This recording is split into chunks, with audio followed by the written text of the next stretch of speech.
hear properly? Yeah, no, I was just wondering if it was Oh yeah. fucking snap right now. I swear to God. Go grab a coffee or go I grab a got one snick. here, man. You And you got a know what? Snicker? It's okay.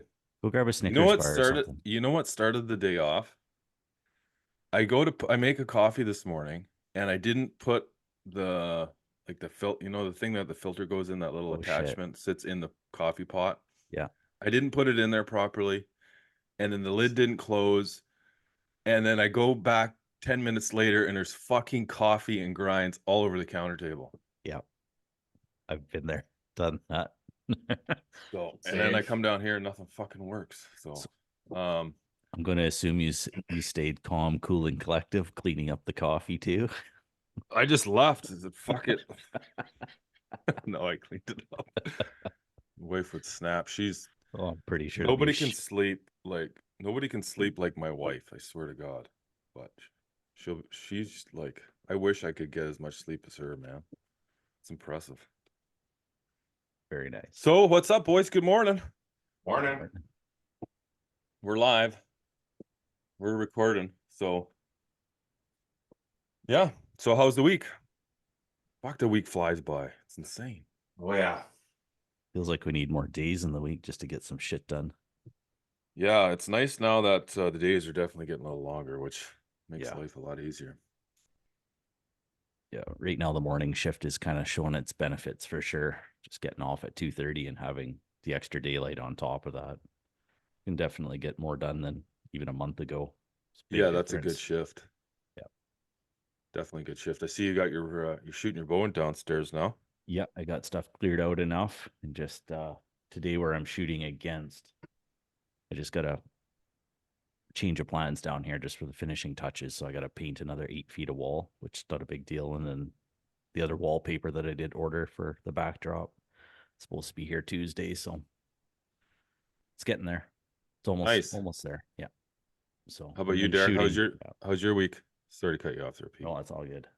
Just busy. Just started shooting my bow outside, which is really nice, honestly. Been shooting in my garage, and it's just not. That doesn't feel as nice shooting at 60 and seeing what's going on. Yeah, I seen you at the range there. Yeah, 60, 70, and then at 100. The snow drifts are pretty deep, so it's pretty soaking wet. But yeah, no, it's been a pretty good week. Did my physio. Nice. Tendonitis in my patellar. Oh, So gonna be working Yeah. through that.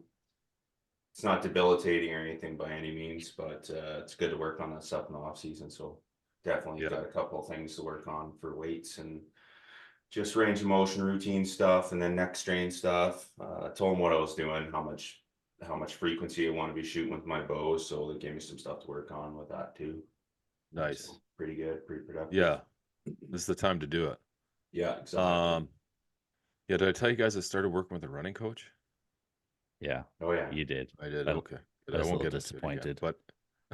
but it's a lot different. Like the routine we do is way different. Like I'm not running. Like we run like they have this chart, and so like you have to like you run for a bit to meet a certain level, and then you back off and you run like pretty crazy. I never would have done it that way, but I mean, How they're a often are coach you for a doing that? reason. Right now, only 3 times a week. So, yeah. So Derek, I got a bunch of swag for you. I'm sending out your way. Pete, I Perfect. put a bunch of clothes together for the shoot this Awesome. July. Yeah, And July. I'm sending some other stuff to Stuckless. But 6, I do have I had a whole like I got all this stuff because we're gonna get some new swag with a new logo on it. So you guys see what I'm pointing to for the listeners. And until I'm gonna be giving away all this stuff until that shelf is empty. Normally there's a couple skulls on there and some really good books like Doug Bose's book and all that stuff. I think there's a few other really good ones in there too. But I'm going to be giving away all this stuff. So to get it, all you have to do is go over to YouTube, watch these videos and comment, subscribe, and then I'm just going to pick at random some people and I'm just going to give them all away because I got way too much. And like a lot of them are funky sizes. So if you're out there listening or watching And like I have a lot of double XLs, a lot of smalls, stuff like that. I do have some larges, like the standard sizes. But one thing when you have a lot of clothes, most people buy, like you have to do it in like, you do it in like 6, 12, 18 increments of 6 when you're getting it made. So you get a lot of larges and extra larges made, some mediums, but obviously you get stuck with like, I was doing some double XLs and stuff like that. So you get a lot of stuff like that. Now, like I said, they're not all double XL. There is some larges and extra larges in there. There's some hats too. Can't see them, but as that pile goes down, you'll see the hats. But anyway, so just go over there, subscribe, like, and just leave a comment in the videos. Now, to watch these videos, you can't go to the Focus Hunting YouTube because I can't get access back to that one. So you just type in Kevin Toy and you'll see all our podcast videos under that one. Yeah, so what are we doing today, boys? We're doing a gear dump. Oh, one other thing I had to talk about. One of the listeners, it was the last podcast that we were doing. We were talking about where CWD was found. Yeah. It was in, what did I say it was? Libby, Montana? Yeah. Mhm. That's where the CWD was found, just south of you. So to the listener who wrote in and shared that with us, thanks. And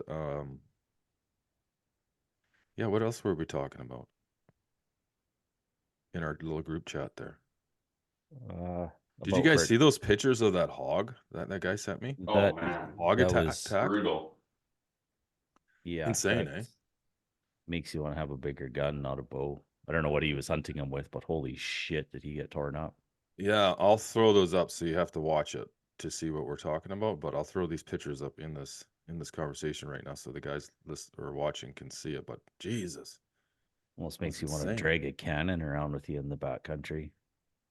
Gonna light that man, you off. imagine how aggressive like Oh, those hogs must be pretty vicious. oh, I've They're heard they're like just eating tough as nails. rattlesnakes and yeah, pretty wicked.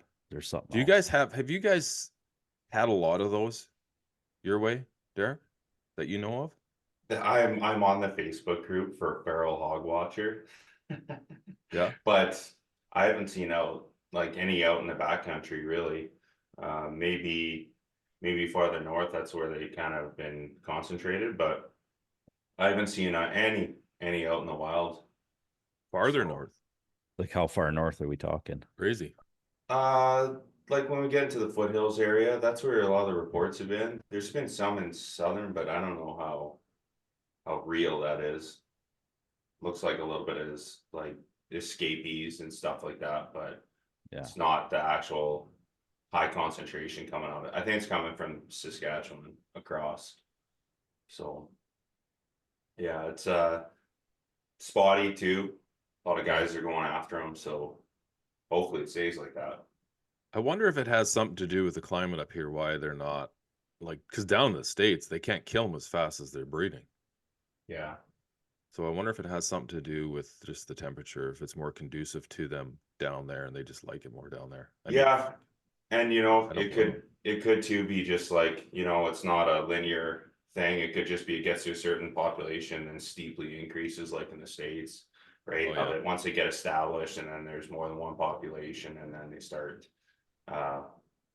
rooting around, then they start to really establish a big population and the population gets crazy. Because I've heard they've adapted pretty good to the Canadian cold. Like I've heard, I think they actually call them pig glues. Like when it gets like freakishly cold, they just stack on top of each other and lay together, and just basically use each other's body heat to survive the cold. Let the snow fall down on them, and That's not good. it's just like I'd never heard or seen that before. But yeah, I can't remember where I read it or saw it, but yeah, it was a legitimate article. I was just like, holy shit. Because that's what I thought. I thought that, especially Alberta and Saskatchewan winters, I thought for sure that'll keep them at bay. But it seems like they figured out a way. Yeah, they're tough as all hell. I wanted to add one more thing here that I forgot to mention. So the guys at Mountain Tough, they sent me their app. I have access for both of you guys as well. So Mountain Tough, those who aren't familiar with Mountain Tough, it's just basically they put together these fitness programs, and I was going through them. They're really good. They got, if you don't have access to weights, there's body weight workouts, and it's basically you can pick what you're training for. You know, there's ones for rucking. Like I said, there is some weighted ones, and they come up with all these different programs, and there's 6, 12, 8, depending on which program you pick. But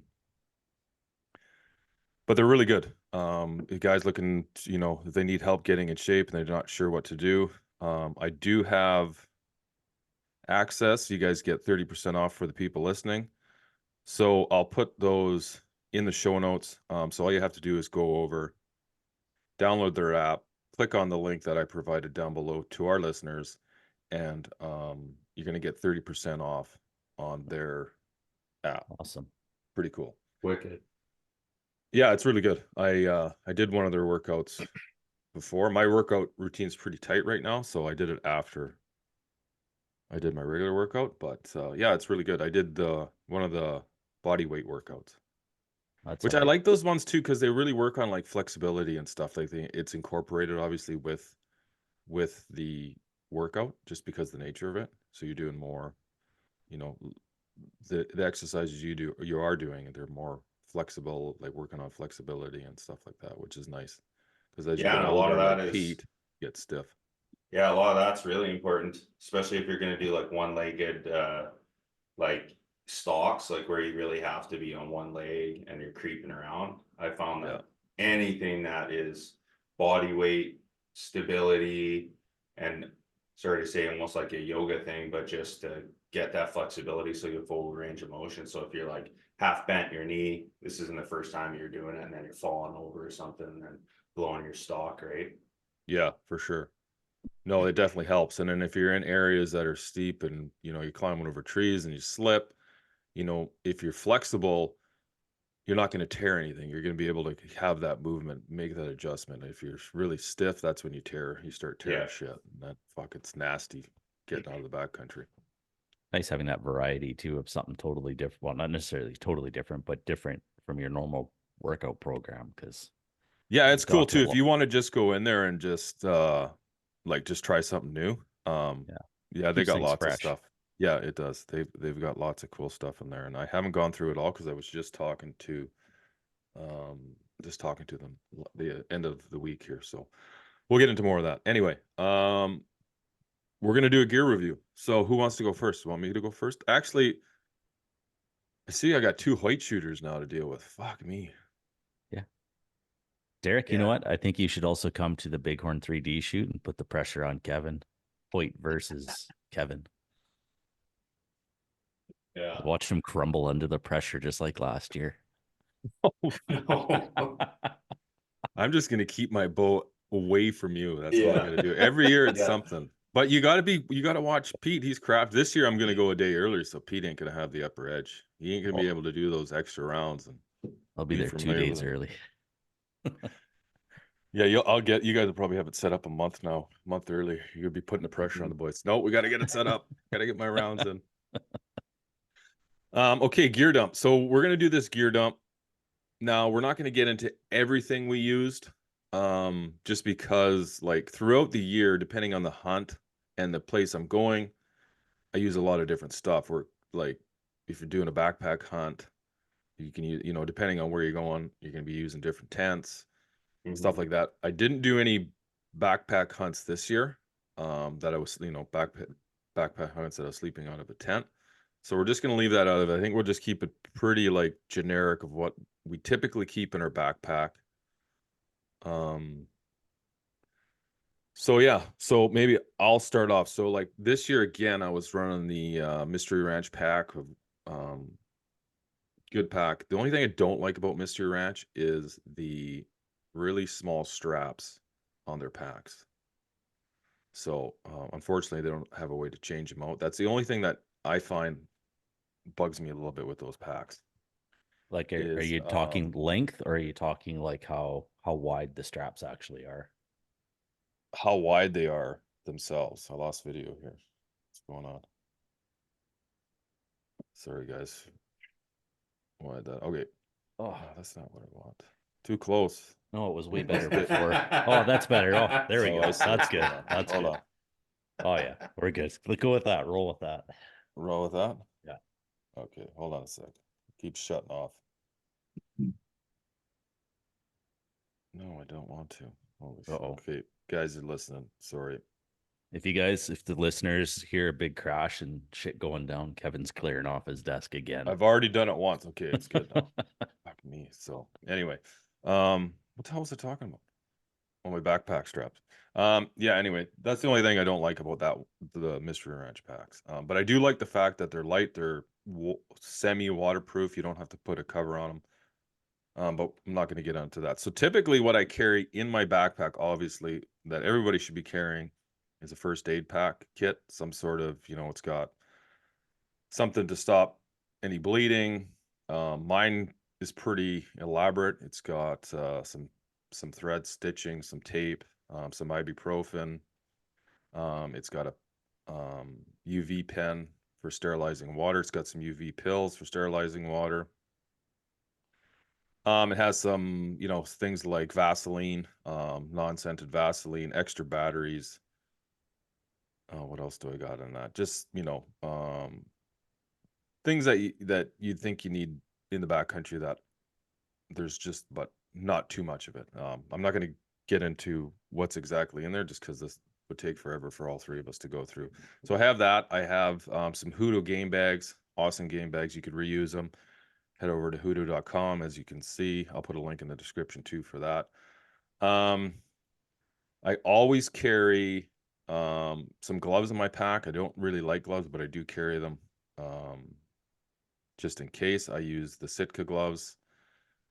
I have my Peaks walking sticks. My spotting scope always sits in there. What else do I have? A pair of gaiters. This year I was using APE and the Peaks gaiters this year. Both, good and bad, both of them. I mean, APE, a lot of really good things about them. There's a couple things I don't like about the Peaks. I just don't really like how hard it is to get the strap off each time. That little buckle, this little piece here. And again, if you're listening, you got to go watch. There's that little piece right here, that Oh, top yeah. of the strap. Mhm. It's really hard to get your fingers in there to do it. Like I have no fingernails. Like All just to smooth. release it. Yeah, just to release it. I mean, so what I end up doing is I just push that off and then I just pop it right off I just Oh, pop it right off like that. I don't know if you guys can see that. Camera's kind of far away. But anyway, that's the only thing I don't like, but it's not huge. But anyway, these things are great, really durable. Yeah, so those are good. And then that's about it for like the main part. And then up top, I always have, are you kidding me here? Keeps my video keeps shutting off here, so bear with me. Anyway, this thing, I always have a little switchblade saw. So this one is the Pocket Boy, the Silky Pocket Boy. This thing is sharp as hell. I have a bigger one of these in my SUV.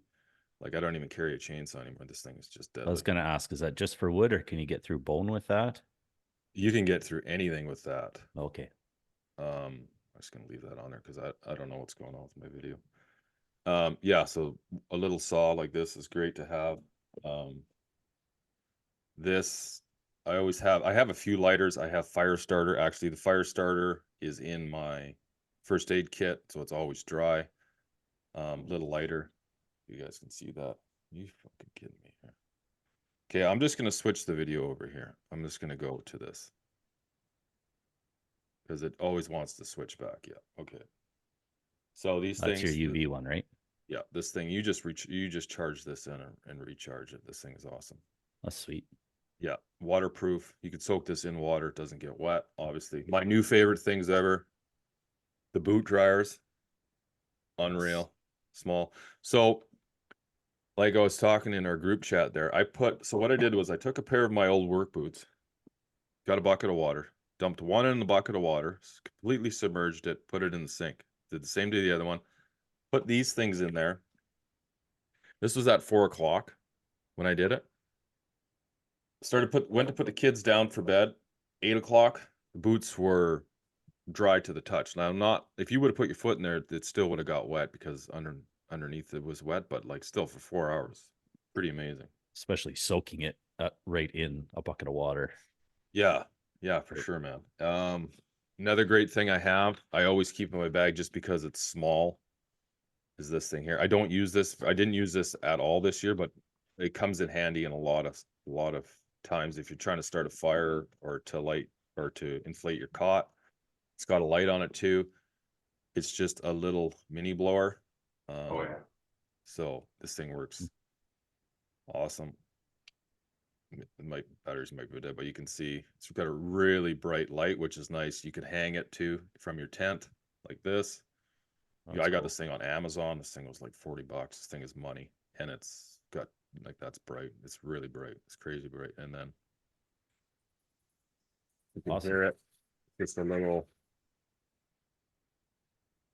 Yeah, so super cool. I always have this in my backpack. Like I said, I didn't use it at all this year, but I do use it quite a bit when I'm doing those backpack hunts. That'd be really good too for even if you're field dressing an animal in the dark, you hang it on if you got branches or something to. Yeah, it's nice light to up the have. area. It's nice to have a little light. My Sea to Summit spork always sits in there. Don't use that all the time, but it's there. Ribbon for blood tracking. Hockey tape, must have. And ass wipe with some hand cleaner. I used RV ass wipe because it's it dissolves a lot faster than regular toilet Basically, paper. Got to get a couple extra layers in there so you don't go 2 knuckles deep. Yeah. Yeah, something like Got to that. be careful with that. So, and I always have my outdoor edge with interchangeable blades. I don't use this. I started using my fixed blade like last year or the year before. I started using my fixed blade. I always have my fixed blade on attached to my pack like this. So as you can see, it is basically, I ended up I think I glued the strap because it kept falling out, but I glued it in there. So this knife is by Gerber. I love this knife. It's, I like the orange just because when you put them down, you can see it. If it's black or colored, it's hard as hell to see. I think generally every knife looks awesome, but I'll guarantee you anybody that's done any field dressing at night, put their knife down and then has that panic moment of where the fuck did my knife go? Because you can't find it because it's either camo or black. Everybody and eventually switches over to a bright handle at some point. Yeah, for sure. And that's just it. Like that's what happened, right? Like I've done it before, and like those are great gifts to get. So like you always get one from like your mom or your wife or something like that. You get a good knife, but it's black. You use it once or twice, you put it down, you can never find it again. You're like, okay, come on. So that's why I like the orange, everything orange, like the lighter. Same with on my release. On my release, I customized that Carter insatiable, but I drilled a hole through it and I put a strap on it that goes on my wrist. Number one, so it's on my wrist. Number two, I use bright orange. So if I drop it, which I have dropped it, I can always see it easy because it's got the bright orange. That's and good. I remember when I was antelope hunting, somehow fell off my hand. And yeah, my buddy I was with, Carrie, he just seen the orange strap sticking through the tall grass. So I like the orange. For sure. And we don't have any, there's no, like on us, there's no restrictions up here in Canada. There's no restriction for if you're wearing, you have to wear a certain amount of orange. I mean, I don't know, maybe that'll come one day, but right now it's not. I always have a battery pack too. I have this one in here. This is a fairly big one. It's, it's called a Type S. Really good. It's really big. I don't normally, like if I'm going on a backpack hunt, I'm not carrying this one. The last hunt I was on was out of my truck, so I used this one. But I mean, runs everything. Like it was running my phone, charging my phone every night, doing everything. So it's good to have a battery pack, and like we could go through maybe one day. I have a bunch of different battery packs. I got some that are rechargeable. like solar powered ones. We can get into that maybe another day, but just I always have some sort of battery charger pack in my backpack. Now, I never used to carry one all the time. Like if for just day hunting, I never carried one until you remember a couple years ago, Pete, and this was before we knew you, Derek. I was on a black bear hunt, killed a black bear, and my headlamp, everything ran out of power. Yeah. Yeah. Oh yeah. So I always have my Garmin GPS on me all times, no matter if I'm going to check trail cameras.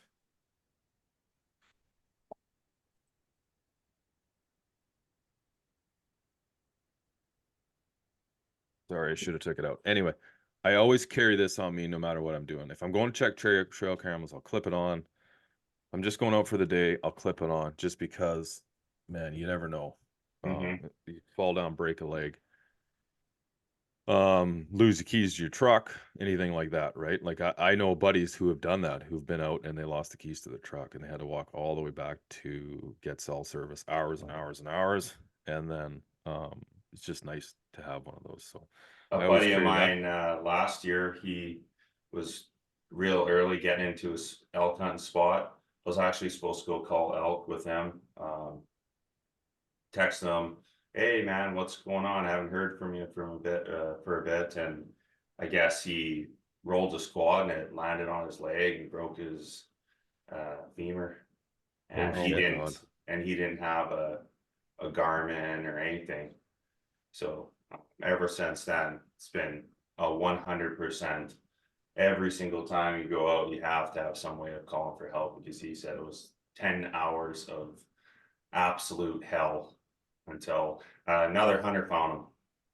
So, and when you're thinking about bracing your leg with arrows out of your quiver and just shit like that, just terrible, lots of misery. So, Yeah. ever since then, it's a 100% to have some sort of way to call for help or GPS or something, and then for sure you have to have some sort of battery, because if it runs out and you need it.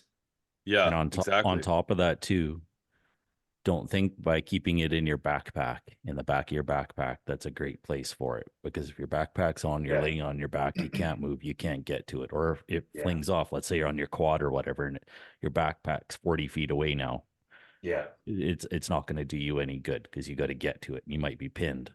Have it on your chest or something like that, or somewhere literally you can reach in front of you somehow to turn it Yeah, on. you're always carrying, whenever you go into the bush, like you're always carrying a bino harness. Yeah. Or something like that, because I mean, like you got card readers in there, you got this, like who doesn't go out without the binoculars, right? Like realistically. Yeah. So yeah, you always want it on your chest. And like I learned the hard way to, even if you're going out for a day hunt, take a battery pack, because we're not as on top of our game. Well, at least I'm not anyway. I'm definitely not on top of it as much as I should be. I don't get home, take everything out, recharge the batteries. Sometimes I leave the fucking things on in the pack, put them back without turning them off completely. Stupid things like that I shouldn't do, and then not check them. So it's good to always have some sort. I always have some sort of battery pack. And what I do a lot of the times with those battery packs is I'll put them in a Ziploc bag and then put them in my backpack, because they're not waterproof. Like my Garmin is totally waterproof. But those, I'll throw them in a Ziploc bag, then throw them in my backpack just in case you get pissed on getting wet. It's just nice to keep that water and moisture off those things. Yeah, that's a good point, because too, you do need to figure out as well, like if you're gonna drop your pack at any point, that's and going on a stalk without your pack, maybe if you have some basic survival stuff in your bino harness, if you have a little pocket for fire start or something, just thinking about it a little bit beforehand, because I've had that where I don't have water, my GPS is back in my pack, and you know how it is. You get on a stalk or elk especially, or something happens that you didn't think was, maybe you get a second chance, and then now you're 2,000 yards from your pack and getting close to the last light, and then you got to hike back, and if something were to happen, you have nothing, right? Yeah, for sure. And it's not ideal to drop your pack, obviously, where you are, Corey. It's definitely more, I feel like it's one of those places, and just like the topography and landscape, where you need to do it a little bit more. But like I've put my pack down, man, and then been like, where in the fuck did I Oh, yeah. put my fucking pack? Oh yeah. Yeah, Um, it's funny you say that because when we when my kid shot his elk and he dropped his pack, um, when we were doing our first load of elk out, he's like, so you don't want to drop your pack. I'm like, yeah, pretty much. You don't want to ever drop your pack because now we have to double pack, go and get it. It's and you're hauling out meat without your pack. So, I gave him my pack and I'm throwing a quarter over my shoulder. It's just like you need your pack. It's better to yeah, keep your pack really efficient and lightweight. yes, Like 100%. obviously with mule deer hunting in the prairies, you can't have a pack. There's Mhm. like sometimes there's no cover, and the lower you can get it's conducive to a successful stalk. But when you're in the trees and stuff, it's just not a good idea. Yeah, for sure. And like in times like that, they do make a lot of those like those hip packs that are really nice. Like not the Yeah. big ones, just like a little fanny pack. Kafaru actually just sent us one for the giveaway for the BC Sportsman Oh, nice. shoot that we're Okay. doing. So for the listeners, I'm just gonna plug this real quick. We're hosting a live podcast at the BC Interior Sportsman Show. It is April 5th April 6th at 3 p.m. So if you're in BC, you want to come check it out. We're going to be talking up there. We're Adam Yankee from Beyond the Kill is going to join us. Mike DeFeo from Hudo. I haven't talked to Jesse Zeman yet, but we're going to try to get him up there. Pete's going to try to make it down. Well, I'm going to And be there. okay, Pete says he's going to be there. Maybe we can convince Corey to come. We'll see. But we got a lot of giveaways. So, Vortex, Chipped In, Kafaru, Mystery R, Sitka, um, that Grackshaw. We got a couple of those boot dryers to give away, or one set actually, I think. We got a couple. Man, we got a whole bunch of stuff. We'll get into it as it gets a little closer. I'll get a full list, but it's going to be a lot of fun. Anyway, so those little, like fanny packed style packs are good. I use one of those when I'm turkey hunting, just because I don't like to carry around the big backpack.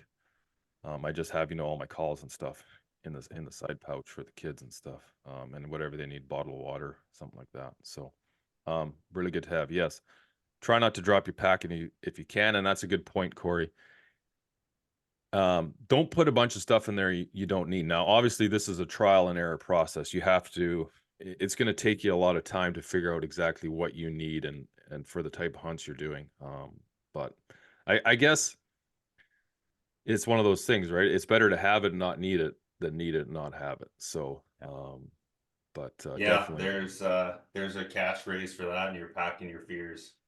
yeah, You're packing your fears. That's why when I'm calling in some of these hunters, I always I'll glass them up and I see their packs are just full, humongous, huge, puffy packs full of everything, the kitchen sink. And I'm like, oh, there's some new guys. It's good.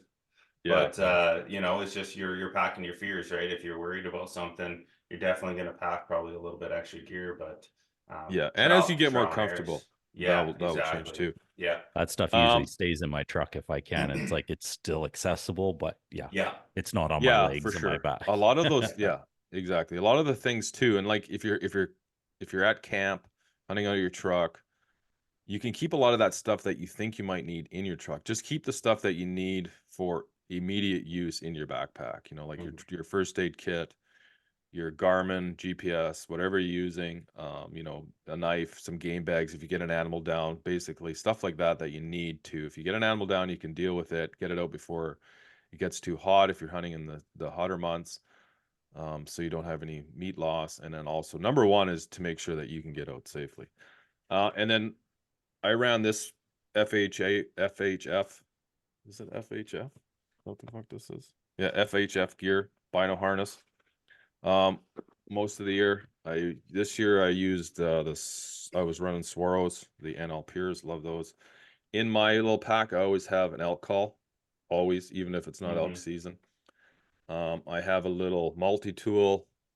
This one is a mossy oak. I'll put a link in the show notes. This one is great. I had a Leatherman and I lost it. It was a $200 Leatherman. I bought this for $40 and it is pretty much the exact same as the Leatherman. Just doesn't have the Leatherman name. Wind checker always in the other side for sure. And then in my little zipper pocket, I've got a reed I always keep in there. I got a card reader.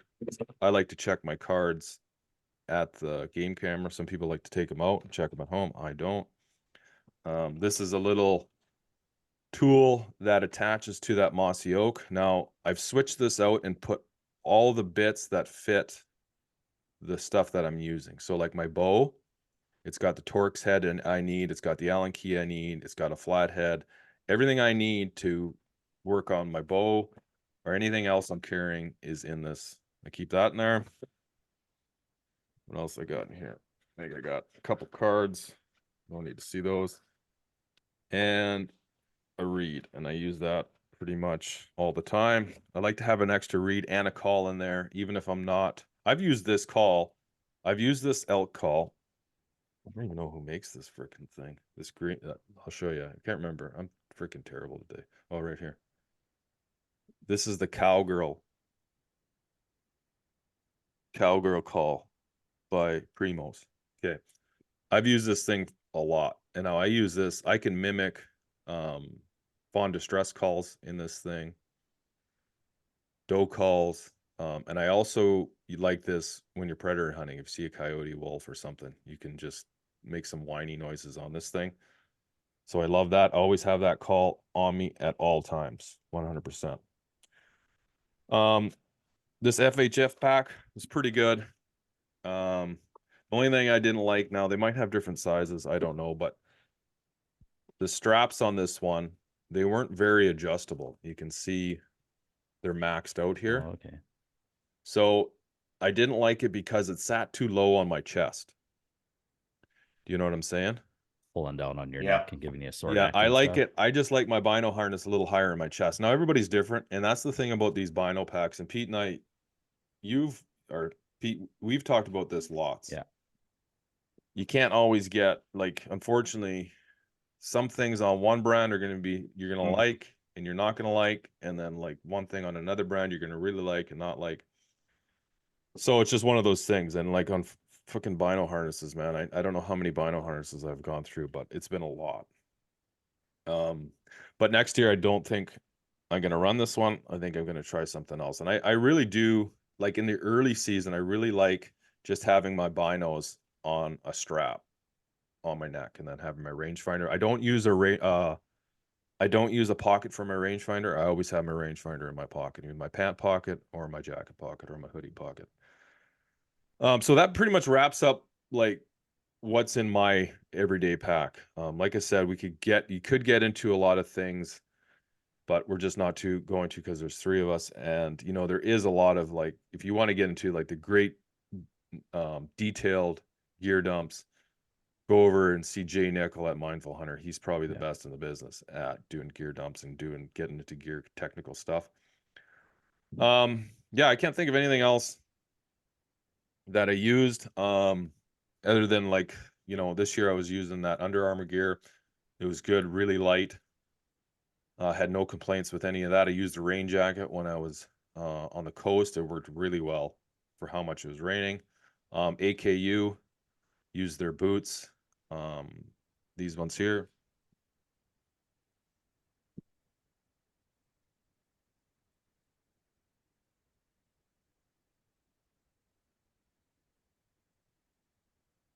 I did originally have everything set up, and then I had a hissy fit. So these are the boots I was using in October. You can't get these boots anymore. I don't even remember what the heck these. These are a few years old, but I was blowing through a set of boots every year, and then I started using AKU and made the world of difference. But that being said, I do wear runners.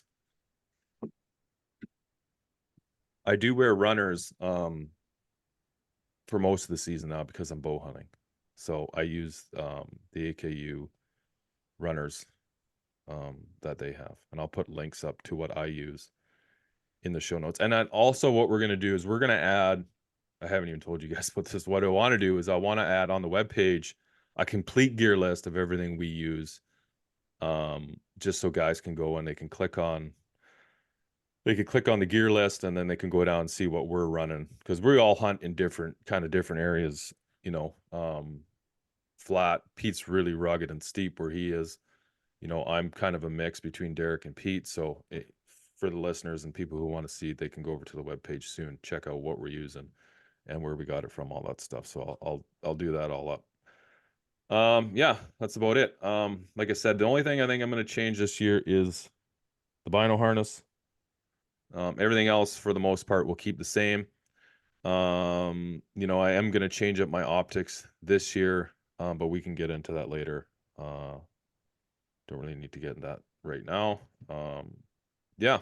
You guys got any questions about my gear? No, No, sounds I pretty just, solid. yeah, seems pretty solid. It's funny with the vinyl harnesses. That's what I was just going and grabbing.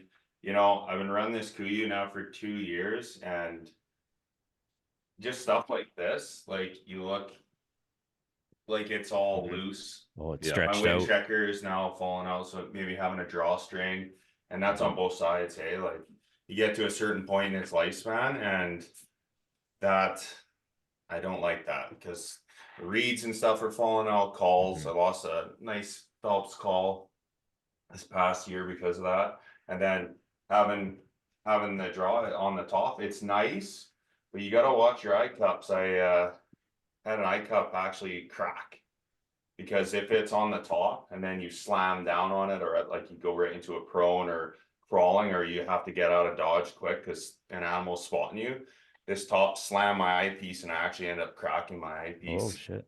Yeah, so What kind of binos are you running, Corey, in there? I'm running, so I got two different kind of styles. Like if I'm doing more, like I was running these, the What are those Sig, ones? I can't. Oh, the Sig Sawyer. yeah, Sig Sauer, the Kilo 3000 BDXs, Right. and I actually run them with my Garmin Tactics watch, so I can run ballistics through my watch integrated with this system. No shit, eh? So That's that's a range find. That's their range finding Yeah, unit. yeah, it's a range cool. integrated range finding unit. It's good to about 4,000 yards, and then reflective targets. Yeah, it's around 4,000. Yeah, full sunlight. You can push it to past 2,000. I've never had an issue with within the mountains, you know, like you're ranging trees and stuff like that. You don't really have any issues. I think elk size and like actual like that size of target with like fur non-reflective, around 17, 1,800 yards max, and then probably around that 15 to 1,600 for like waving grass. That's like, you know, agricultural stuff. But they've been really good. They've been really good. They're a bit bulky. That's the only thing I kind of I feel like guys would have to get used to, but they're pretty nice. They're pretty robust, and they do have like you can run like a custom profile, and then it's out to like 800 yards. It'll just give you shoot two ranges. Then after that, you need like a Kestrel, something like this for like rifle and stuff like that. You know, it's pretty useful. It's just if you have the time, you can really figure out what's going on as far as like your shot and your corrections. But for archery and stuff, it's pretty nice, less movements, right? The only thing though with the size and the weight of it, I have found that it can be kind of difficult when you're trying to run just with one hand and you got your bow in your other hand. It can be kind of heavy. It can kind of induce a little bit of buck fever in you because you're really anxious if you have a real like kind of a rolling hill and you have to be ranging a very fine target. It can be a little bit heavy. Maybe that's where you'd want to have just like your Swaros and then a loose handheld, just single one. So I do have two loadouts for that. So I have this for my all around, and I did do some testing on an Everly stock one that Eastman's gave me. And that one I just have my binoculars. That one's really nice. It has on the side, kind of comes across so that if you put your stuff in there, even if it were to be loose, it's still shielded from getting hung on sticks and stuff. It's pretty nice that way. But that's what I'm running for optics. Do you want me to do my gear pack here? I might as well. Yeah, you're keep rolling, rolling, buddy. You might as well. And that's a good point too. That's why I switched. Like I was running, I did have I had the Vortex Furies with the built-in rangefinder, but that was Yeah. one thing when I switched over to just hunting with a bow. Yeah. It's impossible. Like, it's so hard. You find like you're always, it's just too hard. And then if you invest in a really good, clear rangefinder, you can use it, you know, in close, in the places where you're getting in. Once you get into that spot where you're gonna set up and wait for the animal to come in, you can use that as your glass. You know, but they do get pricey. They're around $1,000. So, but like I said, I'm investing in it as basically a second set of binoculars. Yeah, and like I think it was 2016. I was running a Vectronics Peeler F15 for it's like a long range level rangefinder. At the time, it was way before Sig Sauer and all those other manufacturers were out. Yeah. And those one, like that one was like a humongous, huge, bulky rangefinder. And that one I had to have its own separate harness. And then I would just like I'd have it in an actual harness.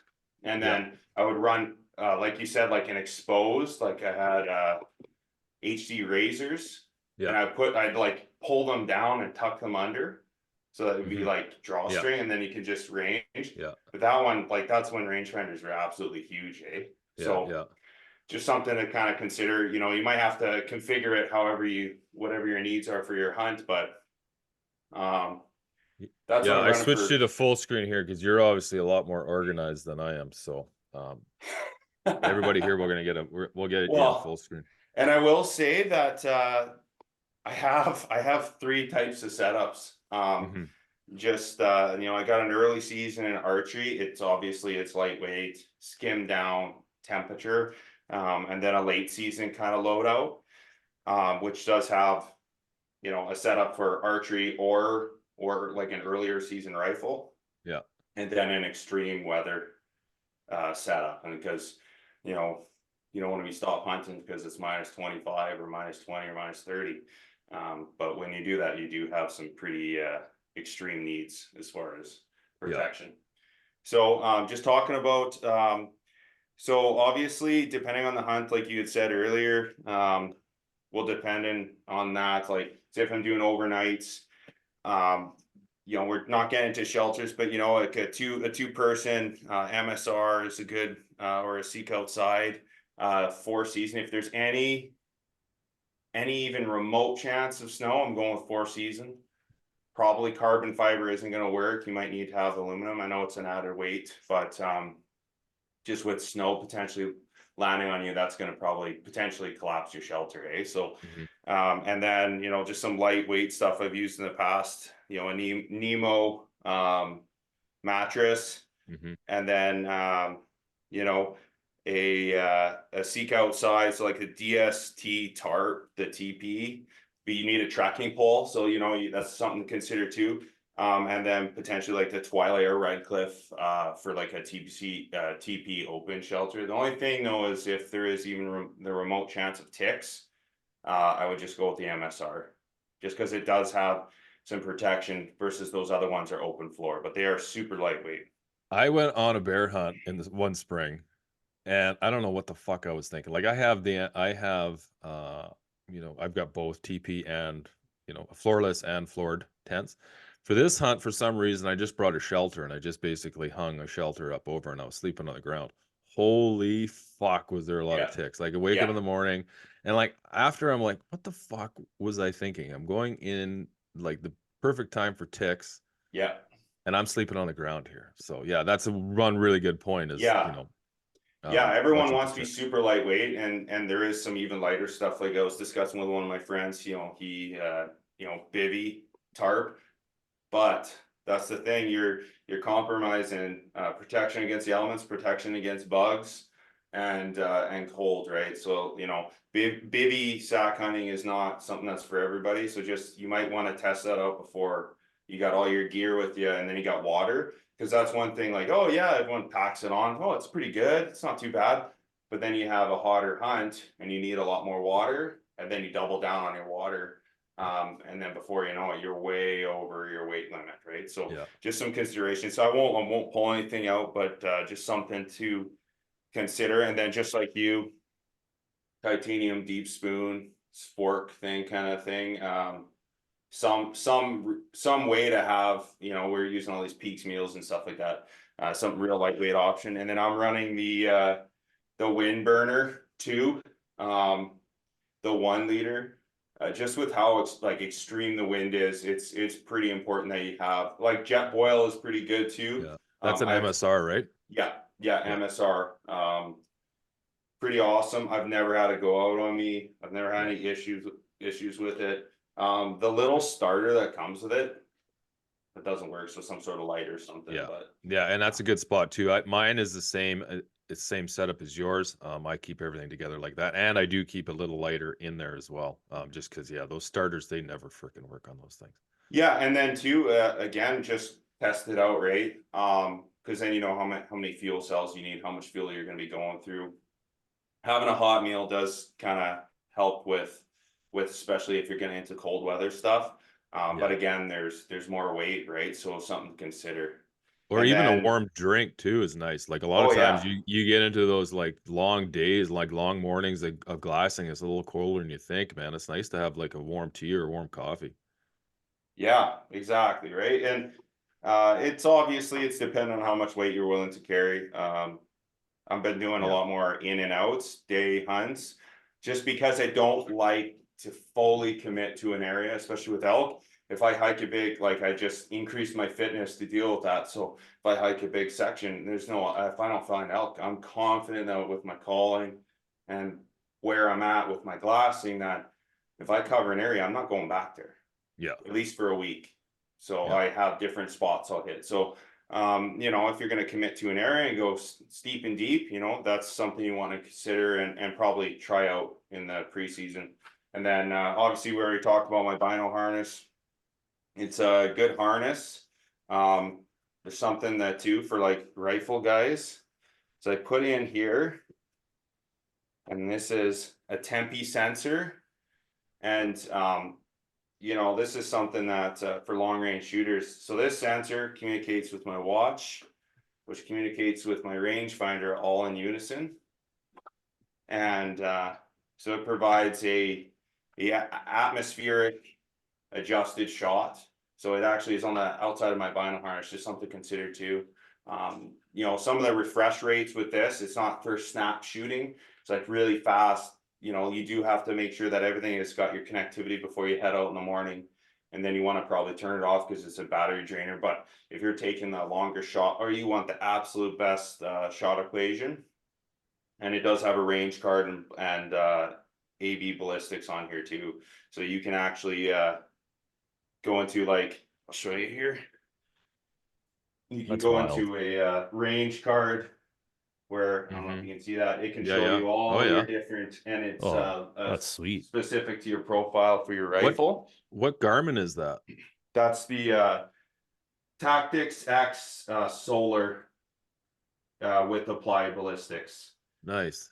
Yeah, I got the Solar Phoenix, and it's great. Like I use it. It's funny, like my watch, other than like when I'm hunting, maybe I'll set a location or something, but it is connected to my phone. But most of my activity with my watch is for training. So everything you have there, is it interchangeable? Like it doesn't have to be Sig Sauer specific. It's not all the same brand, is it? Like you can connect it all together. Like the connectivity is really easy. It's really simple. Yeah, it's pretty simple. I mean, if I were to go away from Sig, there'd be some figuring out to do. I mean, some of the BDX is specific for Bluetooth, but just how good the technology's become now and how budget friendly. Like, I mean, like that one binocular, you could probably change it with anything, right? It's just making sure that it's compatible with whatever watch you're using. And I mean, you don't need all this stuff, right? This is just a redundancy. And that's what I've learned, because I've had where if this guy doesn't work, my Kestrel for some of my shots, and I'm not going to use it every time, I need this to work. And if this doesn't work, I need this to work. And you're just having that, especially with cold weather, you need to have redundancies built into everything. If it's nice weather, 20 degree, I can just run my watch, and that's what I do, right? But you know, just getting into -20, stuff starts breaking, and batteries run out, even fresh batteries, stuff like that. So you know, that's just something to consider. Have some sort of redundancy built into your system. I'm using the Icon Pro Kuiu pack. And you know, like talking about interchangeability in these two waist strap pouches, that's where I have different stuff. If it's archery, I'll have a bow cover. If I need to hike through a real terrible spot, I'll just throw this over my cams, because I've had sticks kind of start fraying peeps and stuff where it's tied in, and just especially with like bear country and stuff, you know, be kind of the area that Pete's in. You get some of that buck brush and you're trying to avoid some area that you're getting cliffed out. I've had it with one of my friends, Brett, where we just had to climb through some nasty stuff and your bow is just getting destroyed. So like your strings, your cables, they're all getting frayed. And then I'll just throw this over if it's downpouring too, just to protect my string a little bit further. And then obviously some sort of adapter for my binoculars to go with some tripod. You know, I always have that with me. And you know, that's part of the early season. Like if I'm mule deer hunting, I'm probably, unless I'm spotting from a truck, I'm not going to be taking out my big spotters, like stuff like this, like with a Manfrotto. I have a Manfrotto 8000 carbon, big tripod.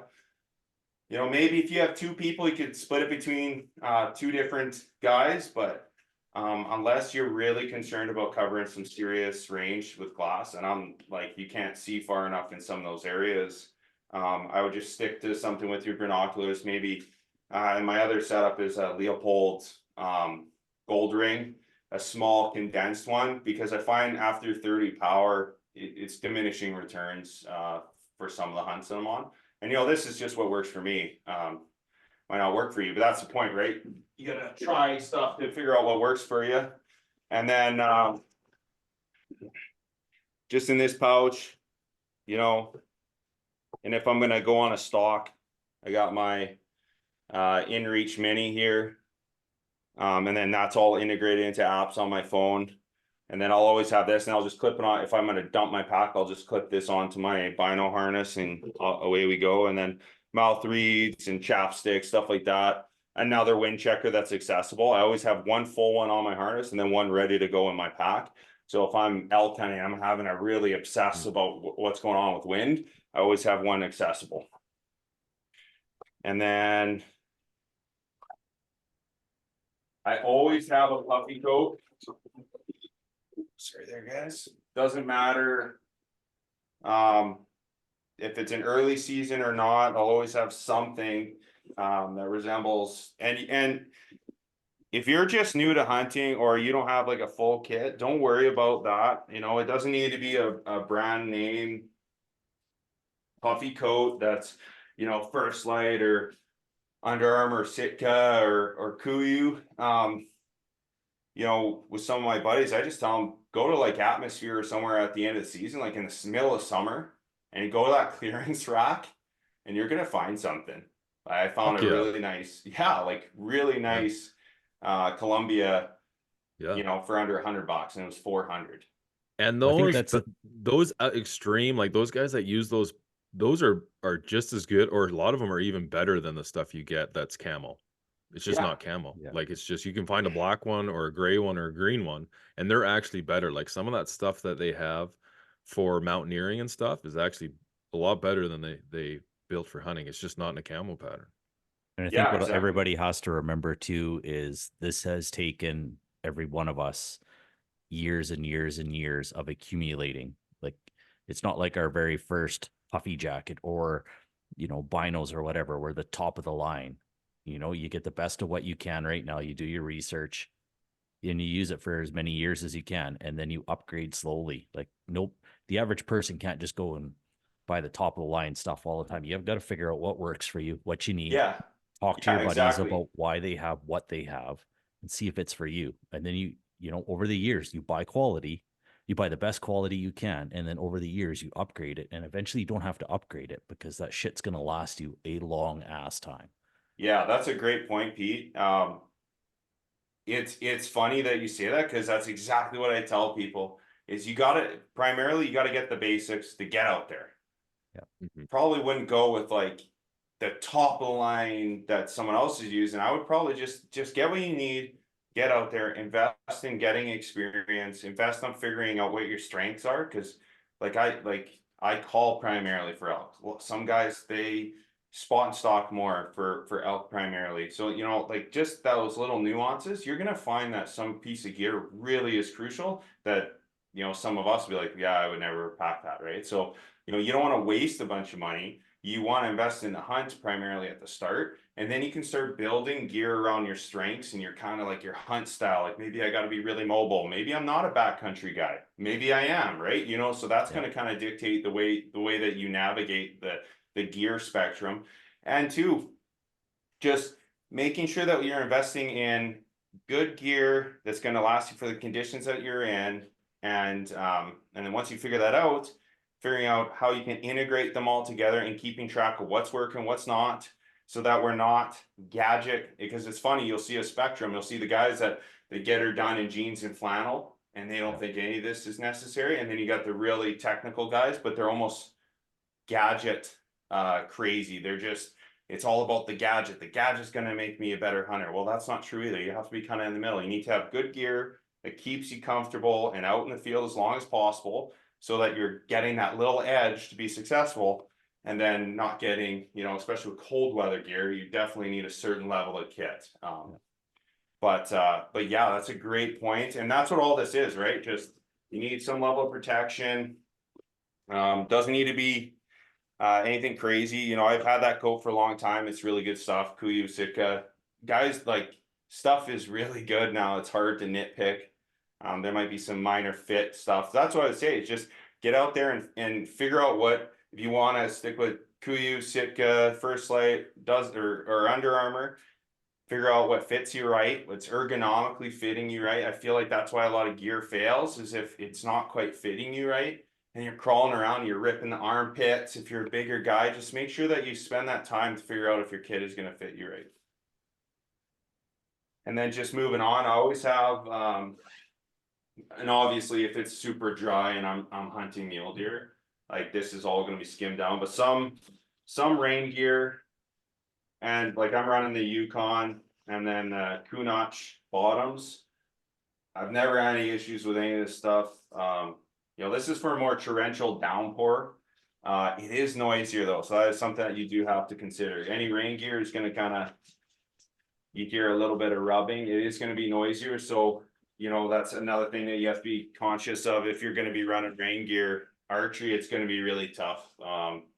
Same thing with your gaiters. Really pay attention to those clicks, clangs, like we talked about earlier, and then rubbing. And then obviously have a cover. This Icon pack's been really good to me. I've probably packed out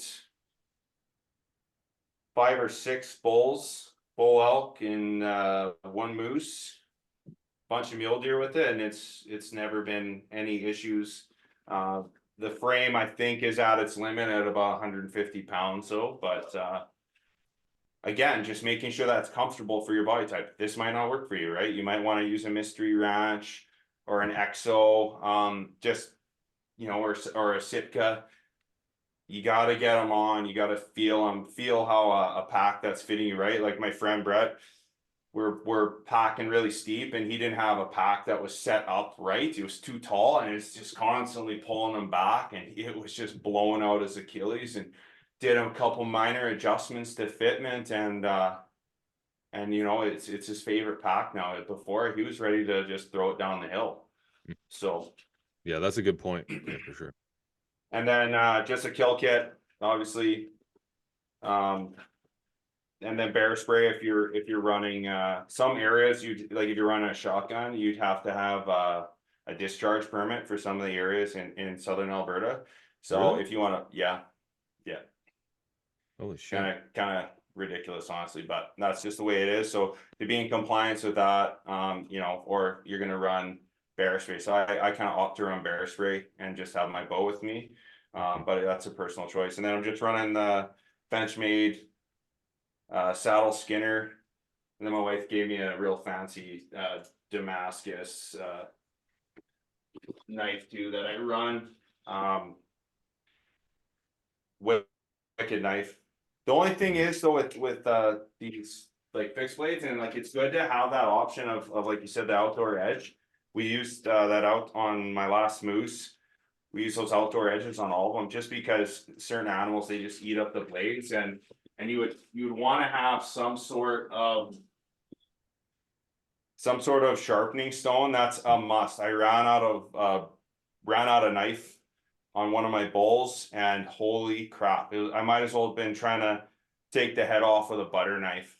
So, and I forgot this in my truck. So just some sort of sharpening tool, like even if you get the Lansky, and I snapped off the handle and separated the actual, just the bar in a diamond, like a diamond dust blade bar, just so that you can get through a big elk or a moose. Hey, that's pretty important. Or if you're hunting with buddies, you potentially could get 2 or more down. You know, it's something that you have to consider. And then yeah, I have like exactly like you have, Kevin. Just go through quickly the rest of my stuff here. A Baco. I use this stuff at work. It's European, outstanding stuff. I think Snap-on owns them. And I'm kind of like a saw maniac. I've wrecked so many saws, and lots of guys will say, well, you know, you don't need a saw for taking a head off. Well, this is for utility. This is for fire. This is for hanging bags. Like if you get a bull elk down and you're struggling to find limbs, this sucker saved my ass on 2022.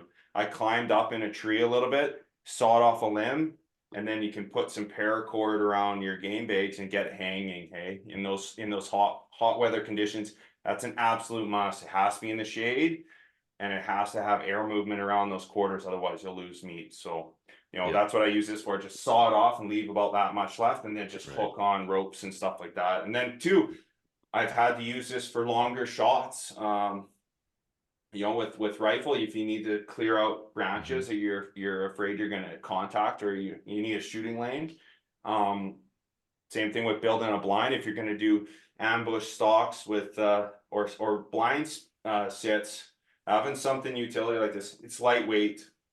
Oh yeah. You know, they're not expensive, and it's a really good saw. It's really impressed me. I've used it on 3 elk now, and a couple of mule deer hunts and stuff like that. It's been pretty good. Yeah, that's a great point there. Yeah, I don't even use mine like for cutting bone or anything, but I mean, I do use it a lot. I actually just got this thing. I used it this year. It was absolutely money. What I really liked about this one is that it's small and compact. But yeah, their saws are definitely handy. And like when we were setting Wyatt's backpack up and we were going through his gear list, I was like, you need a saw in your back. He's like, really? I'm like, yes, trust me. Yeah, you do, especially for fire. If you're struggling, you don't want to use your knife. That's not gonna last. I use mine all the time. Like if I'm sitting in a blind, if I'm setting my blinds up, I'll be clearing lanes. If I'm sitting in a tree stand, I'll be clearing lanes, or just like hunting in general. You know, like even if I'm walking into an area and I'm going elk hunting, I'll do a little bit of bush clearing on the way in, just in case I get lucky. And then for the way out, it's just one less thing I have to do. Yeah, for sure. And always have these, whether they're in the truck. If I'm mule deer hunting, I won't carry them on me unless my shelter is requiring this, like a 1-person shelter. But I would say that you must have these in case you have a bad pack out or you're in a steep terrain. Even if you got to go back to the truck, like Peter's saying, like some of this stuff you can just throw in the truck. And like you're saying on your one hunt, you can have some pretty robust stuff. So second trip, you might want these, right? So throw them in your truck if you're not going to have them with you. Bladders and stuff, cold weather, always have 2 of these, maybe a big one and one of these, just because of the freezing. And then I've noticed that for me personally, I'll run the bladders when I'm doing mule deer stalks. For elk, it's funny, I've ran out of water twice now. Brutal. So, you know, 3 liters I found for me that's enough to hunt. It's not enough to pack out. So 4 liters if you shoot an elk, for me. So I like to have, I'll probably switch this out to a 2 liter and a 2 liter and then even it out for weight, but a 3 liter is what I've been running. And then like you're saying, some, like, not to get too into the water filtration side, but you just need something, either if you're gonna do a day, you need to have something in an emergency to get water. I ran out of water in 2022. You want to talk about misery? That's miserable. You run out of water, so just having iodine pills, and with like some sort of pump system, whatever works for you. Life straw, it doesn't matter what it is. It's like something really light that you can access in case of emergency. If something were to happen to you. And then obviously you'll have your big kits with like your dirty water systems and all that if you're gonna do overnights. And then always having extra reeds in my main pocket. So I like these little Phelps. I'm not sure if anybody else is running these, but they're just like you can just stack in a bunch of them. So and you're probably the same way, Kevin. You'll have a couple reeds that are worked in and ready to go, and that's kind of what I'll do with this. You know, when I'm cold calling, I'll have a couple reeds. I'm kind of seasoning, working in to make sure they're sounding good, and then as soon as they're at that point, I'll kind of switch them in here, and then I'll have my oldest ones in the front and then my newest ones in the back to kind of start getting them ready. So I'll have a spare one of these in here, and then I'll have one kind of around my neck hanging off to the side on my vinyl harness, just so I can access them and you know, call if you need to switch calls for cow calls, stuff like that. It's ready and accessible. And then just quickly here, always have a merino base layer. I'm aware that the merino isn't very durable. It can catch, so be prepared to take a shit kicking with your merino. But I just don't smell when I wear these. So I like the half zip, like the 145. Anything that's a like a lighter weight merino for like mule deer and stuff. I like the half zip. So if I get really overheated, I can zip it down and have my chest kind of exposed to get some air movement. And then you still have the option, if you're sitting there, you're not so hot that you're worried about running your hood so you don't get sunburnt. And I do like the long sleeve just to give you some level of protection, whether that's I got a nasty bug bite on my arm running t-shirts. This will just potentially protect you against that and keep ticks out of your arms and stuff, right? So definitely have that no matter what. And then obviously you're gonna have your soft layer, your like your just your standard hunting coat depending on the conditions, but that's a regardless. And then some gloves or something, you know, whether that's just like a fleece or whatnot. And then I'm running I run headlamps a lot in my work life. Like we do go in a lot of confined space, so I'm really switched on when it comes to headlamps. I might go to one of the Peaks ones because I find the red light is pretty interesting, but this is like a spelunking level one.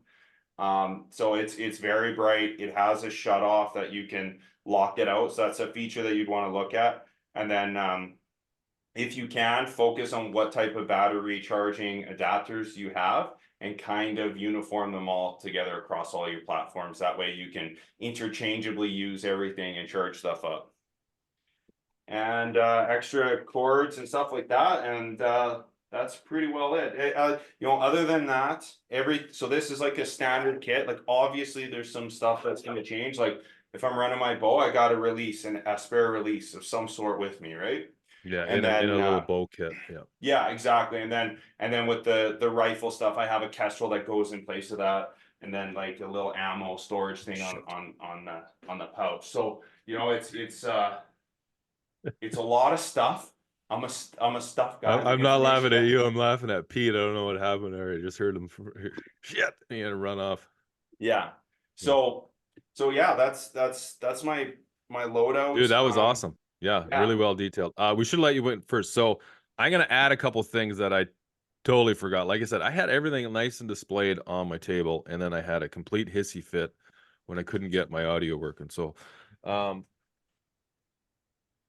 so this is the Plinter pack from Mystery Ranch, and the same thing with you, Corey. Like I run a little satchel off the belt of it, and it doesn't have anything normal, but I just use that for stuff like a grab and go stuff. So like I'll throw a wind checker in there. I'll throw an extra reed in there.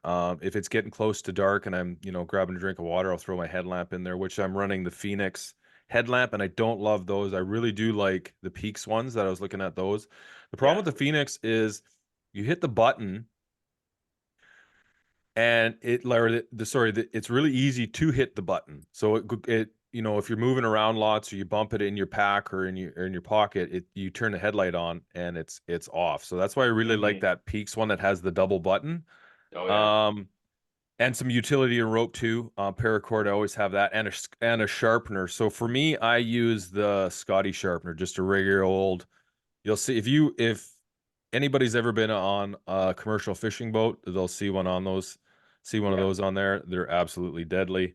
And obviously in my bow kit too, I have extra releases, all that stuff. But I mean, like my bow kit, it could take half an hour to go through. So I'll leave that out. But And then so just with this guy, I'll show you.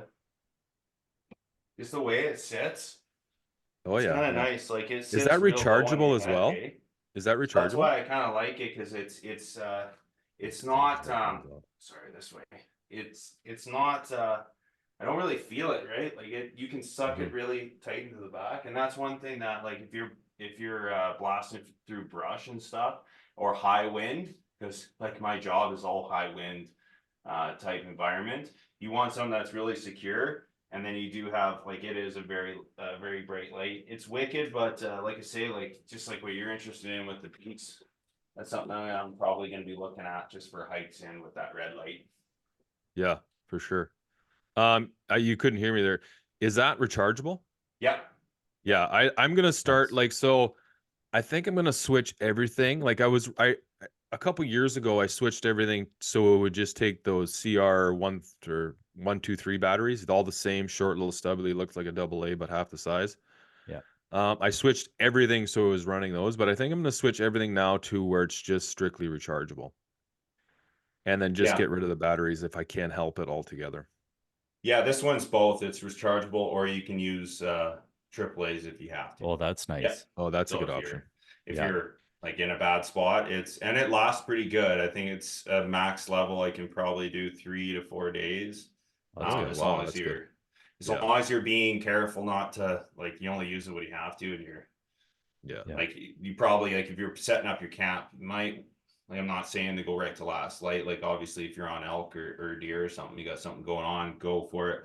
But if you don't have any action, just as long as you're aware of your time frames and getting stuff going, if you do need it, it's not a big deal, right? You're not going to run out.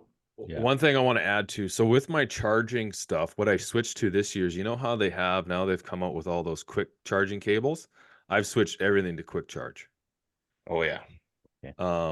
It just saves you so much time, where you can charge your phone in a fraction of the time. You can charge your headlamp like yours if you had to in a fraction of the time. So it's worth investing in those little things. Makes your life a lot easier, especially if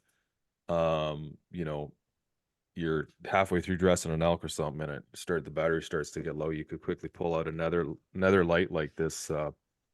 My little flex tail blower there has a light on it. You could pull it out and then quickly charge that one, just to get you through it. And too, like exactly like that big battery pack that you have there that you were showing. I have something similar to that, and it's got a booster cable set up for my truck too, right?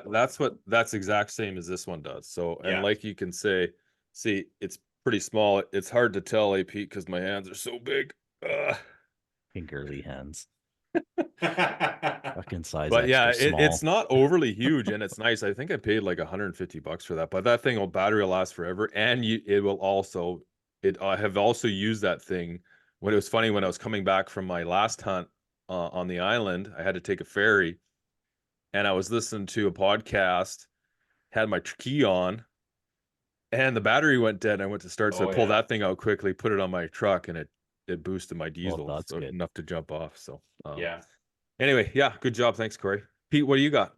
I'll switch over now to you. I'll put you on the spotlight here. Yeah, no, it's all good.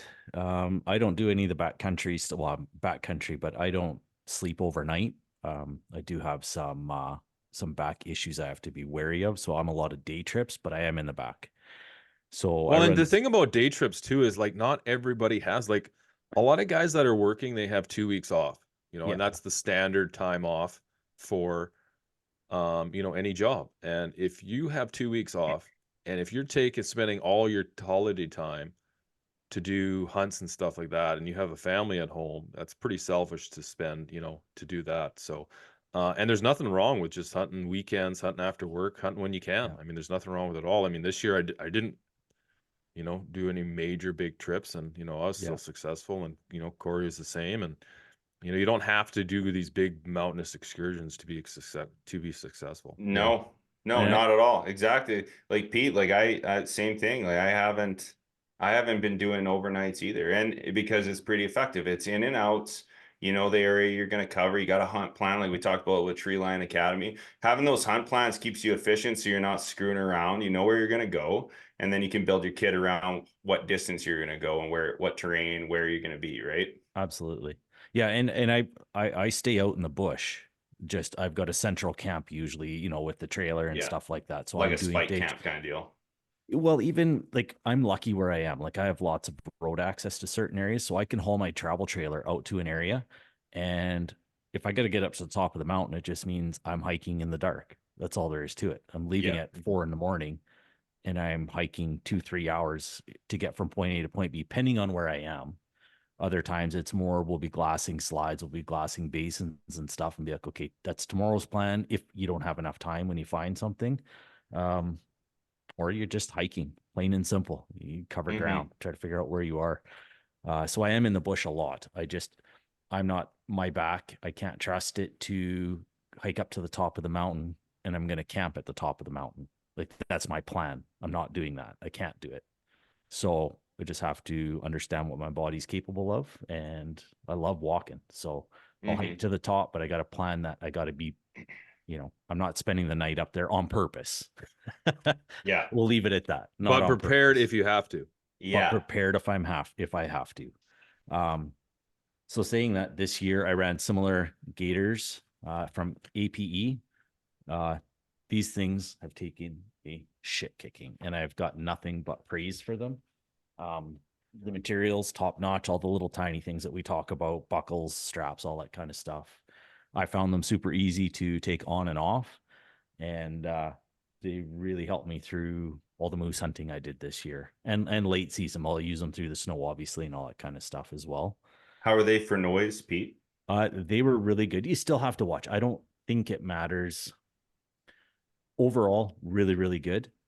But I think when it comes to, your bottom section of all your gators is going to be the hardest material just for wear and tear. So I don't think you're ever going to find one that's silent. But I Yeah. did find them running. My other buddy had a set of scree ones, and literally we're walking side by side. And these APE ones were night and day quieter overall. Yeah. We're walking through the same stuff side by side. And so there is a difference there. So I really like these ones for that. I haven't run a ton of other ones, so I can't compare them to that. But I run into some gnarly shit. So I will be running these for a while. Yeah. And Safe to say if they were going to tear prematurely, you probably would have put them through that and they would oh have yeah, failed. they've been through hell Yeah. and back. So yeah, they get my thumbs up without a doubt.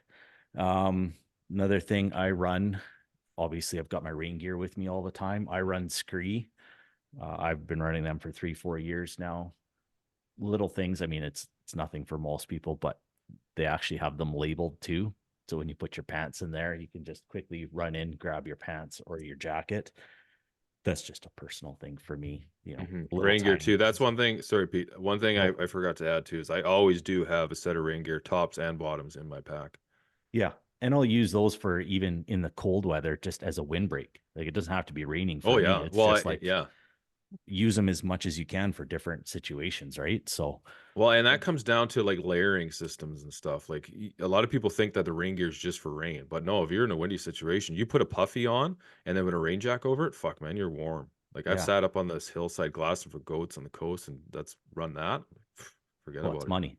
That's the Comfortable. way to go. Yeah. So, And and go ahead. just sorry, but this one thing I was going to add, guys need to keep track of your comfort level, right? Like if you're like as you're going through your hunts, I kind of started making like not really like a log, but like something that I noticed, like, hey, I was wearing this. This was the conditions. Like this is unacceptable. Like I'm not doing good in this. Like if I were to have shot an animal, I would have been hurting really bad, Yeah. like cold wise or like wet. So like write down this is what the conditions were. This is what kind of the terrain was. This is what I was wearing. I was too hot, too cold, too wet, whatever, and then make those little adjustments and tweaks so that you're not over prepared, but if you're under prepared, you're really going to notice that. And that as soon as I started doing that, your layering system starts making a hell of a lot more sense to you. Like, hey, I have to have this in these conditions. There's no guesswork, right? You have it kept track of, and you label everything out, and you say, okay, it's this. These are the conditions. Okay, I need this, this, and this. Yeah, absolutely. And that's what I've been doing over the years too, is kind of pulling stuff out, bringing stuff in. Yeah, until you have it kind of wielded down for your territory and stuff. Knife wise, my main knife is actually one of these swing blades. I love this thing. It's just got a little button release. It's kind of a 2-in-1. There's your gut hook. It's not like you can't do it with a straight up. Those work really good though. I had one I too, and love then 'em. ended up in Hunt or Wyatt's bag. Oh yeah, so you picked out again. One thing when you have kids that get into hunting, like I guarantee you, if I'm missing anything, I go look at his bag. I'm like, you like, Little shit. yeah, like don't pull it out if you want something or you feel you need something. Don't take it from my bag without telling me. Oh, Because no I'm the doubt. shits. I won't. I'll just assume something's in there, and then I'll get to the bush and be like, ah, Wyatt. Yeah, give me it. I know you have it. Especially or if he's not there. Yeah. oh yeah, especially with gloves, Kevin, you're gonna notice that. Like, where are my Oh yeah. $200 like state of the art grommet Well, down and gloves yeah, like in the and now kids he's pack? I'm freezing my ass off. for sure, man. Like he's always like one thing I noticed too is like because his feet are getting really big and like he starts wearing my shoes all the time and all Oh my yeah. stuff. Eventually, then it's gonna be like my clothes and it'll be like my hunting Yeah. clothes and it'll just be everything. Yeah, You should get yourself a set of these. These are really comfortable. yeah. These Hey, are Dad, you mine need a now. city. Yeah. Yeah. So going on, this is just part of my kill kit as well. I've got one of these from Gerber as well. I use this to get through uh, just the pelvis, and I'll actually go right up through the ribs and stuff too. So I don't actually have to go elbows deep up into a moose or elk. I've used this thing on shit tons of deer, an elk, a moose. I can't tell you how many deer. I'm still on the same saw. You can get those bigger be a little nicer to have a bigger one, which they do have for the moose and elk, just so you get a bigger stroke for getting through the pelvis and ribs and stuff, if that's what you got to do. I love that. I may invest in a bigger one, and then when I'm elk hunting, I'll bring that one and just have this one in the truck. And when I switch over to late season into deer, I'll put the small one away. Sorry, the big one away, and I'll just pack the small one because it's all you need. As for water bladders, I switched over this year. I went to 3-liter as well. I was finding the same things. I think I got this on Amazon. You don't have to pay the name brand stuff for some of these things. And I think this thing was like $35, $40. And I think it's Marchway or something like that. But the thing I like the most about this, it's got a shutoff valve right there. And then it's got a couple quick disconnects. And a cover. So having the insulated wraparound for this, it just Is keeps that it like a from freezing. neoprene over top of that hose? Yeah, it's That neoprene is? over Yeah. top. So I try to keep as much in my pack, like with my hose as possible in late season, because it doesn't take you long to figure out how long it takes for shit to freeze up and you can't get your water out. But yeah, I love having it. And then it also has a cap on here too, which I've noticed helps out a lot. I don't know how many times I have had stuff leaking. I forget to shut it off or whatever. And then, you just sit back on it or what. And then next thing you know, the bottom of your pack soaks. Now your rain gear's freaking, it's all saturated. Or covered in dirt. Or covered in dirt. Yeah. So Yeah. a bit of a pain in the ass. So I really enjoyed that thing this year. It was better than my old ones without a doubt. going back to my knives that I forgot about, I do keep a spare one. This is a Limitless. This is actually from Hudo. So just in case I run out of knife on my main ones, I've got a spare one. These things are like freaking razor blades, so you got to be really, really careful with those things, or like a scalpel. I mean, Probably pretty awesome for keeping though, if you needed oh, to get in there. Yeah. absolutely. If I were definitely keeping something out, that's what I would use. But generally, I just run that fixed, just that swing Yeah. blade for my general stuff. But yes, um, that Limitless knife is really nice for those keeping and things like that, if that's what you're gonna do. I run a headlamp. I usually have two headlamps actually, and I started doing. We had a guest on who gave us that tip of he flips one. I can't remember who it was exactly. Flip one battery in your headlamp around, so you don't. I don't know how many times I've accidentally bumped it, and it's turned on in my backpack, and I don't even know it until I go to use it and be like, no, these are brand new batteries, and it's like, son of a bitch. Yeah, that's what we were talking about. And that's one of the problems with mine. And then that's what I really like about those Peaks ones is you have to double click them. They won't Well, I turn on like if you just that. click them. Yeah, you have to actually, and you can't just like click it and then click it. It has to be a same. It's the same. This flex tail has this little. Oh, okay, It has the same thing. You have to push it really quick, so it gotcha. won't be like you can't accidentally turn it on. Well, I like that. Yeah, Yeah. that's good. I run similar stuff. I've always got flagging tape with me for following blood trails and stuff, Ribbon, yeah. marking as well, especially marking where I shot from. Because you walk Oh, up yeah, to where it yeah. was and you turn around and it's like, fuck, was it that bush or that bush? Because some of the shit I hunt is Oh, so yeah. tight. It's just like immediately flagging tape comes out. If you get a good solid hit, tie it on right where you started, and then every blood drop, every Oh, single yeah. blood drop, I will put flagging tape so that it's like, shit, I just lost track. I can look backwards. I can step back. So I keep a lot of it with me.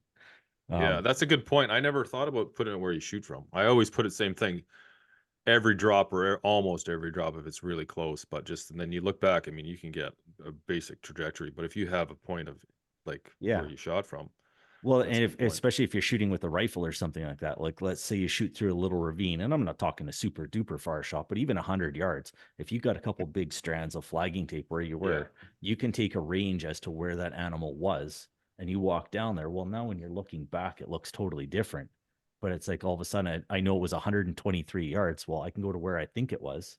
I can see my flagging tape back there. I can range that flagging tape and be like, okay, I'm not quite as far as I should be. Yeah. Or I need to go a little farther. To find the initial blood, yeah. That's find right. Point of impact. I get you. Yeah, that's a good point. You could have two spots that look very identical when you get up to it. So I've got a big first aid kit in my truck that my hunting partners always know where it is.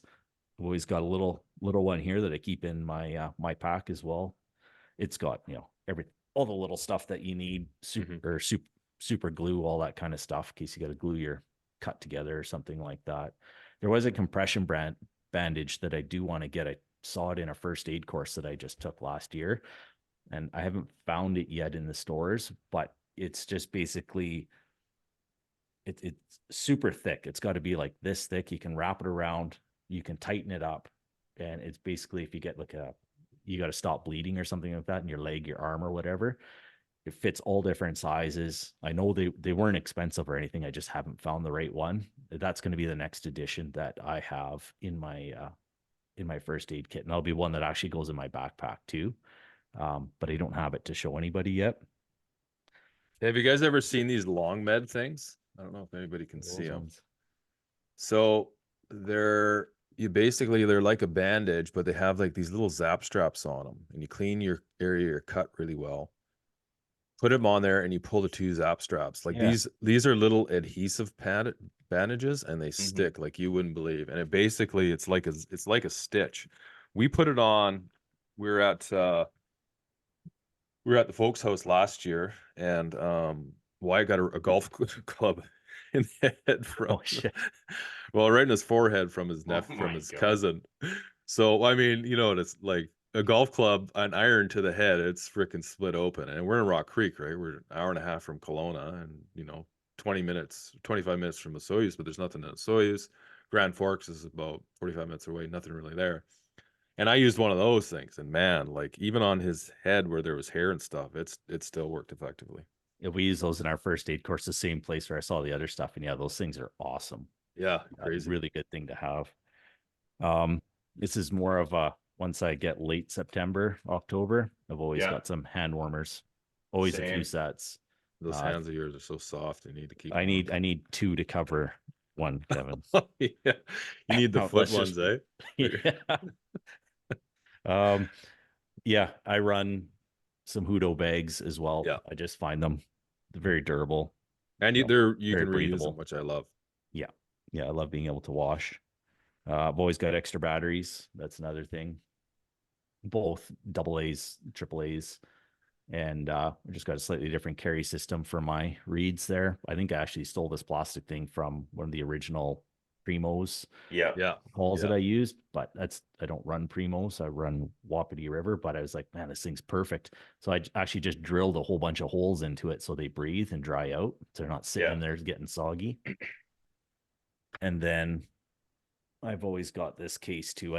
It just stays in my pack because I got too many calls, but I think Wapiti River just has this case where you can hold just a buttload Yeah. of calls and stuff. So that just sits in one of my side pockets if I end up wearing out a few calls, but I usually break them all in. Anything that I carry out there is already broken in. They're ready to go. I don't bring out brand new reeds with me unless it's an emergency. My bino harness, this is Alaska Guide is what I prefer. But this right here, just like you guys were saying, the Garmin InReach Explorer there, I always take it with me. I've got it clipped on to the top shoulder here, so it's always right where I can get it if I get seriously injured. This one here, like I say, I like this one for every single thing except for the top part, which I didn't really think about until like we do so much slow hunting, still hunting.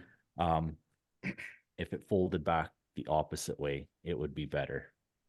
That's Yeah, that's out of the but way. that's a me thing because then I don't have to flip this up to put my binos in. Yeah. Yeah. Generally, it's now a lot of times if I'm in, especially whitetail, let's say, Mm-hmm. I just leave them hanging out because I'm only taking 2-3 steps and then they're up again. So I don't want the noise. Not that it makes much, but any of this movement it's unnecessary. So that's my only complaint. Otherwise, all my side parts are all zippers. So usually the one for my rangefinder, I just leave it almost like half unzipped so I don't have to like in out, and I don't want it falling out either. So it's just enough to hold it in where I can still stick my fingers in there and pull it out. Least amount of movement and noise as possible. I've got a vortex spotter, but I only pull that thing out if I'm not just packing it randomly. Mm-hmm. Unless I have a plan to go use it, I'm not packing. It's too heavy. It's too much weight. Yeah. So that's a truck item. If I know I'm glassing slides and stuff, I'll have it, in my vehicle with me, but I'm not packing it up the mountain randomly. So I got that. My backpack, it's an old Redhead. I've literally worn the pockets off it this year. I'm getting a new pack. And so far I have it narrowed down to, I believe I'm going to be running the Mystery Ranch Pintler just for a little bigger than what I have right now. So I'm not so tight with packing all my shit in it. But Kevin, I think you have one. Yeah, that's the one I And have. I think when I come up in the springtime to Kelowna, I want to try it on. Because again, it's like, I can say it looks like the perfect pack, but until you put it on, you're not going to know if it's going to fit your body or not. So all the packs now, they're so adjustable that it's man, I mean, you can almost get them to fit you. But like the thing about the Mystery Ranch is they come in like small, medium, and then like medium large and large extra large, I think it is. Something like that, 3 different sizes. So you have to make sure. Mine is a medium large. So you're a little bigger than me, you might need a large extra large. Yeah. So that's my plan anyway for backpack. My tripod. Kevin was the reason why I ended up going with this, because I was researching, tripods, trying to see what I can get for my spotter and binos and all that kind of stuff. And originally I was going to go for a couple of the Vortex ones, and he ended up bringing out a couple of them that he had from the past to our 3D shoot, and then brought out, I think you have this one here is, I'm going to butcher the name of it, but Sirui, Yep. Sirui. Has that got think it's the same one. You run the VA5 head on it? Well, I believe that's what's on this thing. Yeah, VA5 head. Yeah, that's I've used down here. I've used a lot of tripods, lots of them. And that's the one I found out to be the best. Yeah, and it's super smooth, and there was no comparison.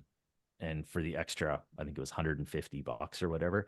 It's one of Yeah. those things where if I'm so glad Kevin brought up the other ones because I was going to buy potentially one of the other ones that he has, and it's not like they wouldn't work, but you'd be pissed off afterwards if you're like, I should have just saved up the $150 with how the difference in how smooth it is. And Well, that the sort head of on that situation. thing is unreal, and like I Yeah. think that with the head is around it's around $400. You get them on you could get them on Amazon.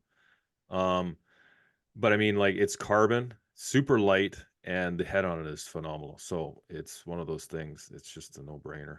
And super smooth to set up, like with the legs and all that kind of stuff. It's Mhm. yeah, it, yeah, it's one of my favorite pieces of equipment for everything. One of the other things that I got into this year, Kevin and I mentioned it the other day. I pack this around a lot, but only if I know I'm going into certain situations. This is just a pop-up blind. Oh Oh yeah. yeah, half blind. Yeah. It's just that half blind.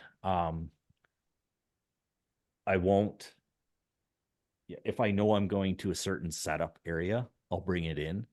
I've got a couple elk areas where I'll start and I'll stash it there too. Like I'm not going to pack it around all day per se, but if it's like I got a morning setup, this is where I'm just going to try to conceal myself a bit. I'll use it for elk in that way, and for whitetail, especially if I'm rattling, I'll pack that thing wherever because it's like, oh shit, this is a nice area. It's nice and thick, but I got lots of shooting lanes. I'm bringing that thing in. I think it was only like $50, and I love it. Yeah, that'd be awesome for like sitting a wallow or sitting water, Yeah, sitting rubs and you're cold calling. That'd be a good idea to have something like and in that. saying that, sometimes I don't mind a little bit of, like I say, I'm built for packing shit, just like a mule. So I don't care that this thing weighs a bit, but when I got to sit for hours on end, especially Oh yeah, moose, definitely. Yeah. especially calling for moose, this is like a giant beach chair. And let me tell you, I can sit in this thing for hours without having to move a muscle. It is so comfortable. And I practice shooting out of that too, because you're sitting low to the ground.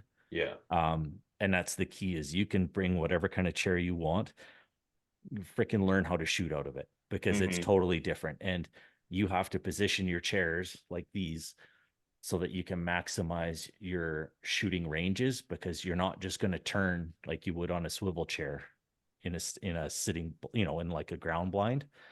When you're in one of those, you got to position yourself and you got to learn how to shoot even holding your bow straight out in front of your body, not to the side, and learn the uncomfortable positions because that is the limit with those is unless you can hear something coming in ahead of time and you can crawl out, which I've done Yeah. with moose and stuff before. If I hear something, I'm getting out of my chair and I'll sit on my knees at the very least. Yeah. Because why would you want to limit yourself if you don't have to? But yeah, prepare yourself ahead of time for that. And yeah, other than that, yeah, I ran the AKU boots. I can't remember which line they were, but I'm going on year 2 with them. And fuck, they took a long time to break in, but they are lasting. I'm gonna get a couple more years out of them, guaranteed. So I think the only upgrade that I would do for another set of boots is get one of their insulated colder weather ones, and that would be about it. Yeah, I have both the insulated and unsulated, and then Oh, okay. but yeah, the ones I'm running. They don't make anymore, but they make some. I just got Wyatt a new set of them. They got some really cool stuff. So head on over to the webpage and check them out. And there is we do have promo codes for those, so they're in the show notes for Yeah. AKU. And the thing is, if they didn't work, I wouldn't run them. It's as simple as that, Mm-hmm. especially my feet. I don't care if a company gives me something for free, which I've never gotten anything for free. Let's just be clear on that. Yeah. But if they don't work, I'm not using them. End of story. I am not going to run something that is going to shorten any of my hunts, Especially your feet. Yeah, especially these my are what I feet. use for bow hunting. These things. These are the rocket. Oh yeah.